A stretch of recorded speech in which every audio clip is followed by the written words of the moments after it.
નમસ્કાર, હું છું અંજલિ રાવલ અને તમે જોઈ રહ્યા છો ન્યૂ ભારત ન્યૂઝ. આપનું સ્વાગત છે ગુજરાત ટોપ 5 માં. આપ સૌને 80મા સ્વાતંત્રતા દિવસની હાર્દિક શુભકામનાઓ. દેશના 80મા સ્વાતંત્ર્ય પર્વ નિમિત્તે ગુજરાત સરકાર દ્વારા રાજ્ય કક્ષાની ભવ્ય ઉજવણી અમરેલીમાં યોજાઈ હતી.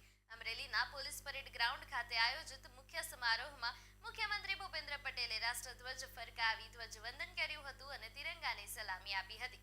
સ્વાતંત્ર્ય પર્વની ઉજવણી અંતર્ગત પોલીસ દળો દ્વારા શિસ્તબદ્ધ પરેડ યોજાઈ હતી અને આ ઉપરાંત દેશભક્તિની ભાવનાને ઉજાગર કરતા વિવિધ સાંસ્કૃતિક કાર્યક્રમોનું પણ આયોજન કરવામાં આવ્યું હતું. સમગ્ર સમારોહમાં રાષ્ટ્રભક્તિ અને ગૌરવનો માહોલ જોવા મળ્યો હતો.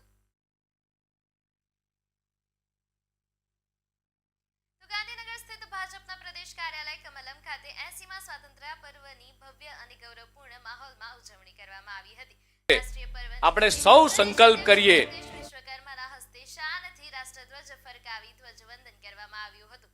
આ પ્રસંગે ભાજપના પ્રદેશ સંગઠનના હોદ્દેદારો, કાર્યકરો અને આગેવાનો મોટી સંખ્યામાં રાષ્ટ્રધ્વજ ફરકાવ્યા બાદ રાષ્ટ્રગીતના ગાન સાથે તિરંગાને ગૌરવભેર સલામી આપ્યા હતા. સમગ્ર કાર્યક્રમ દરમિયાન કમલમ પરિસર દેશભક્તિના રંગે રંગાયેલું જોવા મળ્યું હતું. ભારતની આઝાદી માટે બલિદાન આપનારા શહીદોને શ્રદ્ધાંજલિ અર્પણ કરી દેશની એકતા, અખંડિતતા અને વિકાસ માટે સૌએ સંકલ્પ વ્યક્ત કર્યો હતો. સ્વાતંત્ર્ય પર્વની ઉજવણી દરમિયાન રાષ્ટ્રપ્રેમ અને દેશભક્તિનો અનોખો માહોલ જોવા મળ્યો.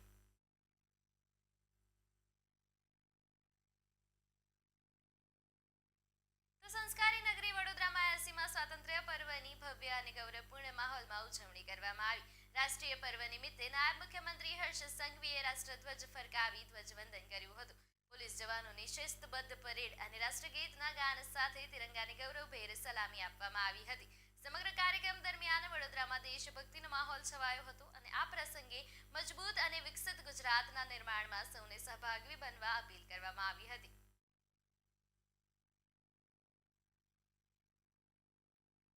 મહેસાણાની દૂધસાગર ડેરીની 66મી વાર્ષિક સાધારણ સભામાં ડેરી દ્વારા અનેક મોટી જાહેરાતો કરવામાં આવી. આ વર્ષે ₹455 કરોડનો નફો જાહેર કરાયો છે, જ્યારે છેલ્લા 5 વર્ષનો રિપોર્ટ પણ રજૂ કરવામાં આવ્યો. ડેરીના જણાવ્યા મુજબ પશુપાલકોને ₹5200 કરોડનો વધારાનો લાભ મળ્યો છે અને દૂધ ઉત્પાદકોને ભાવ વધારા પેટે ₹455 કરોડ ચૂકવાયા છે.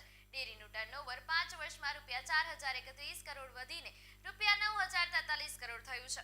દૂધ સંપાદન 132.67 કરોડ કિલો સુધી પહોંચી ગયું છે અને એક દિવસમાં 45 લાખ લીટર દૂધ સંપાદનનો રેકોર્ડ નોંધાયો છે. પશુપાલકોને 10% શેર ડિવિડન્ડ અને વધારાનું વીમા કવચ આપવાની જાહેરાત કરાઈ છે. આગામી 5 વર્ષમાં ₹20,000 કરોડના ટર્નઓવરનો લક્ષ્યાંક રાખવામાં આવ્યો છે, જ્યારે ₹700 કરોડના ખર્ચે નવા પ્લાન્ટ અને પ્રોજેક્ટ્સ શરૂ કરાશે. ડેરી કોમર્શિયલ પશુપાલનને પ્રોત્સાહન આપશે અને આ વર્ષે 1600 અરજીઓ મંજૂર કરવામાં આવી છે.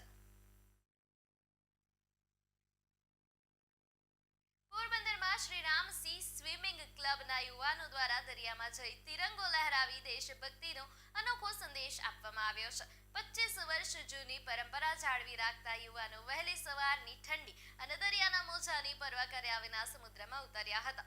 દરિયામાં રાષ્ટ્રધ્વજ લહેરાવી યુવાનોએ રાષ્ટ્રગીતનું ગાન કર્યું અને તિરંગાને સલામી આપી. દેશના 80મા સ્વતંત્રતા દિવસની ઉજવણી નિમિત્તે યોજાયેલી આ દેશભક્તિપૂર્ણ પ્રવૃત્તિએ સૌનું ધ્યાન ખેંચ્યું હતું. દરિયાની લહેરો વચ્ચે તિરંગો લહેરાવતો જોવા મળતા આ દ્રશ્યમાં યુવાનોનો દેશપ્રેમ અને 25 વર્ષથી ચાલી આવતી પરંપરા બંનેની ઝલક જોવા મળી હતી.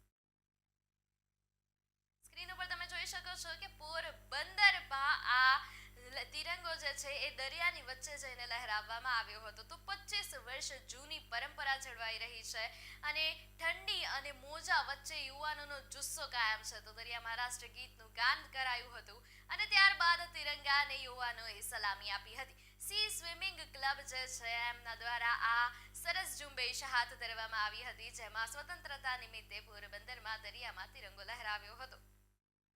આવા જ વધુ સમાચાર માટે જોડાયેલા રહો ન્યૂ ભારત ન્યૂઝ સાથે.